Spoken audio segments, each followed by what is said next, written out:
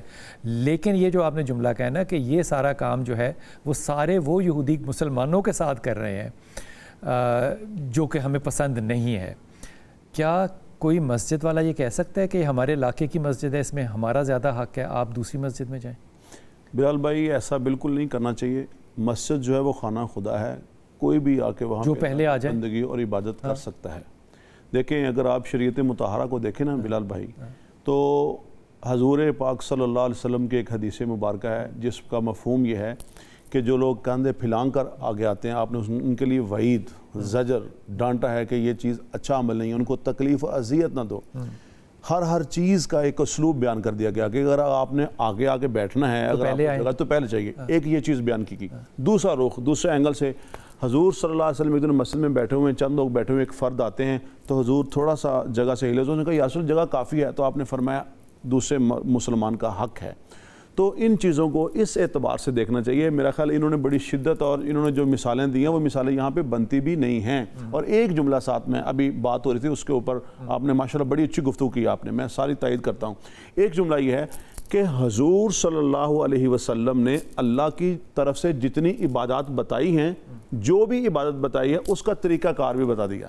تو یہ جو بیت اللہ کا طواف ہے یہ اللہ کی بندگی اور عبادت ہے, حضور صلی اللہ علیہ وسلم نے اس کا طریقہ متعین کر دیا, تو وہی طریقہ چلے گا جو حضور صلی اللہ علیہ وسلم نے متعین بتایا ہوا ہے.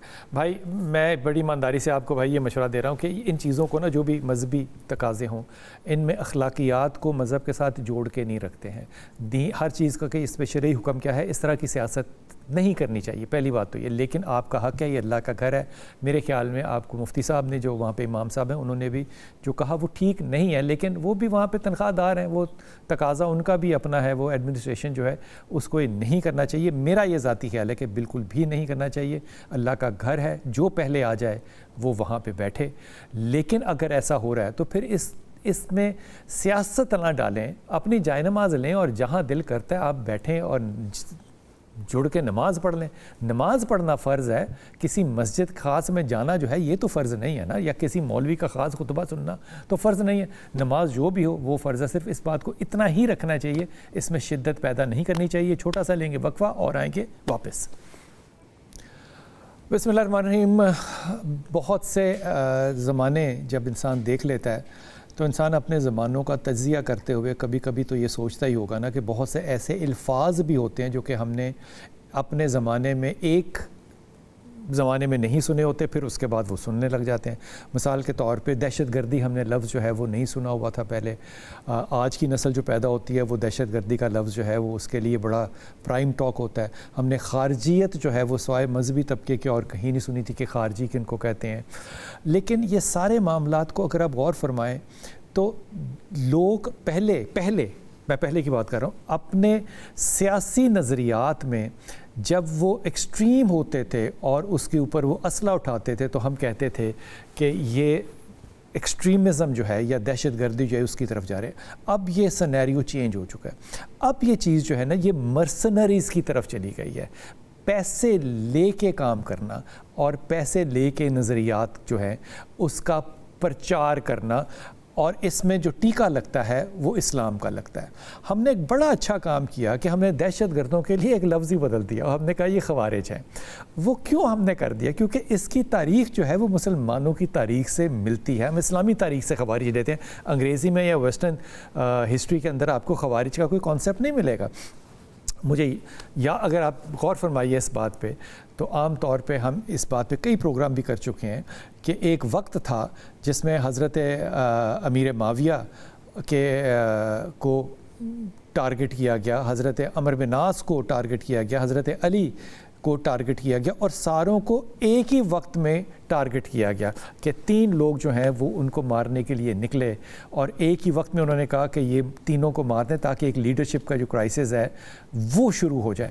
لیکن وہ جو اللہ تعالیٰ پلان کرتا ہوتا وہی ہے. اس میں امام علی کرم اللہ کو وہ ابن ملجم نے جو مسجد میں قتل کیا, شہید کیا, یہ اسی کا ایک سینیریو ہے. لیکن غور کیجئے کہ حضرت علی نے اس معاملے میں جو چیز کہی اپنے بیٹوں کو وہ کیا تھا کہ اگر میں بچ گیا تو اس کا بدلہ میں لوں گا, ورنہ تم اس کا بدلہ بالکل برابر لینا. یہ ہے انصاف.